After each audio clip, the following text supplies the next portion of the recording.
সিদ্ধান্ত নিয়ে যে সন্ত্রাস করেছে, সেই সন্ত্রাসের দায়ে আওয়ামী লীগকে অবিলম্বে সন্ত্রাসী সংগঠন হিসেবে ঘোষণা দিতে হবে।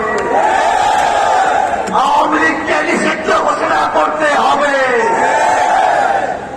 জুলাই আগস্ট হোক, শাপলা পিলখানা সহ প্রত্যেকটা হত্যাকাণ্ডে আওয়ামী লীগের ব্যক্তিরা তারা বিচ্ছিন্ন ভাবে ব্যক্তিগত ভাবে অপরাধ করে নাই, গণহত্যা করে নাই, তারা দলগত ভাবে দলীয় ভাবে সিদ্ধান্ত নিয়ে বাংলাদেশের মানুষের বিরুদ্ধে গণহত্যা চাপিয়ে দিয়েছিল।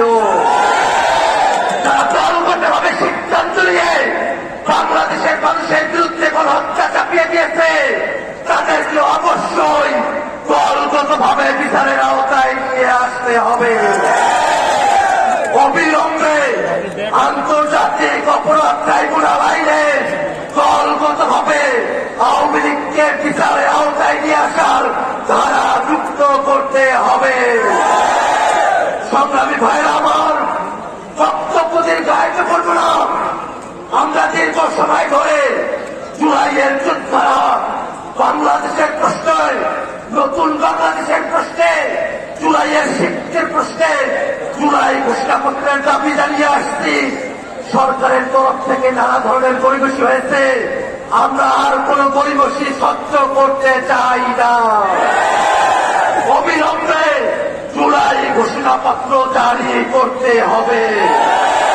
ভাইরা আমার, দিনের পর দিন যদি আমাদেরকে সামনে রাখতে হয়, বাংলাদেশের প্রত্যেকটা জেলায় আমাদের ভাইরা তৈরি আছে, ঢাকায় আমাদের ভাইরা তৈরি আছে। দিনের পর দিন আমাদের থাকা লাগতে পারে, কিন্তু আওয়ামী লীগ নিষিদ্ধের সিদ্ধান্ত ছাড়া আমরা ঘরে ফিরে যাব না।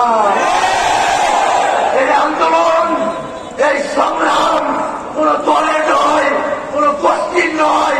এই আন্দোলন গোটা জুলাই জনতা, গোটা জুলাই জনতা ঐক্যবদ্ধ। এখন যারা আসেন নাই তাদের কাছে আহ্বান, ফ্যাসিবাদের বিরুদ্ধে জুলাইতে যেমন করে আমরা একত্রিত হয়েছিলাম, সে সময় আমাদের কাছে ফিরে এসেছে, জুলাই ফিরে এসেছে। অবজ্ঞা করবেন না। অবশ্যই অবশ্যই জুলাই জনতার কাতারে তাদের পাশে এসে আন্দোলনে অংশগ্রহণ করুন। ভাইরা আমার, আপনাদের অনেকের কষ্ট হচ্ছে, তীব্র তাপদাহে আমাদের অনেক ভাইরা অসুস্থ হচ্ছেন, কিন্তু আমাদের ভাইদের মধ্যে, আমাদের বোনেদের মধ্যে যে মনোবল রয়েছে, সেই মনোবলের সাহসে আমরা দিনের পর দিন যদি অবস্থান করতে হয় আমরা অবস্থান করব। কিন্তু অবশ্যই অবশ্যই আওয়ামী লীগকে সন্ত্রাসী সংগঠন ঘোষণা দিয়ে নিষিদ্ধের দাবি বাস্তবায়ন করে দলগত ভাবে আওয়ামী লীগকে বিচারের মুখোমুখি করে তারপরে আমরা রাজপথ ছেড়ে যাবো ইনশাআল্লাহ। ধন্যবাদ সকলকে।